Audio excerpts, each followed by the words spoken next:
Imagine a bustling city full of homes, hospitals, and schools. Now, picture that same city becoming a battlefield. How do you possibly keep innocent people safe when conflict erupts in their very neighborhoods? Protecting civilians during urban warfare is one of the most critical and complex challenges under international humanitarian law.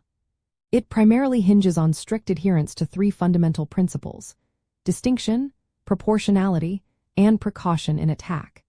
These principles legally obligate all parties to an armed conflict to minimize harm to civilians and civilian objects, even amidst intense fighting in densely populated areas.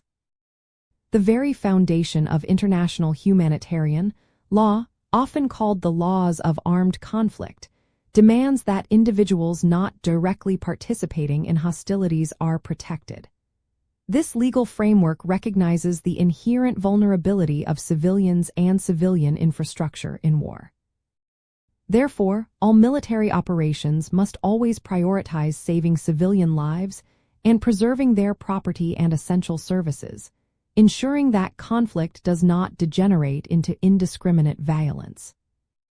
To achieve this, armed forces must take several concrete actions.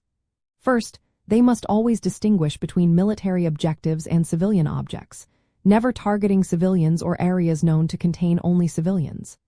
Second, they must ensure that any anticipated civilian harm from an attack is not excessive compared to the concrete and direct military advantage gained. This means carefully weighing the potential cost to human lives and infrastructure.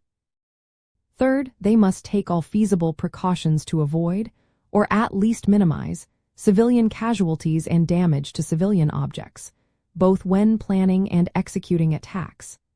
This includes choosing weapons and methods that limit collateral damage and providing effective advance warning to civilians whenever circumstances permit.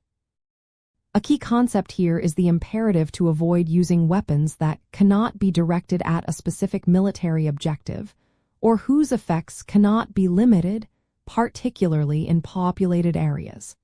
This includes prohibitions on area bombardment and the use of certain wide-area effect munitions in urban settings. Additionally, parties to a conflict must not position military objectives within or near densely populated areas to shield them from attack, a practice known as shielding, which is a serious violation of international humanitarian law. Ultimately, protecting civilians in urban warfare is not just about avoiding harm. It is about actively seeking to preserve life, maintain essential services, and respect human dignity amidst the chaos of conflict. Adhering to these principles of distinction, proportionality, and precaution ensures that military actions remain lawful and humane, upholding the fundamental values of international humanitarian law even in the most challenging environments.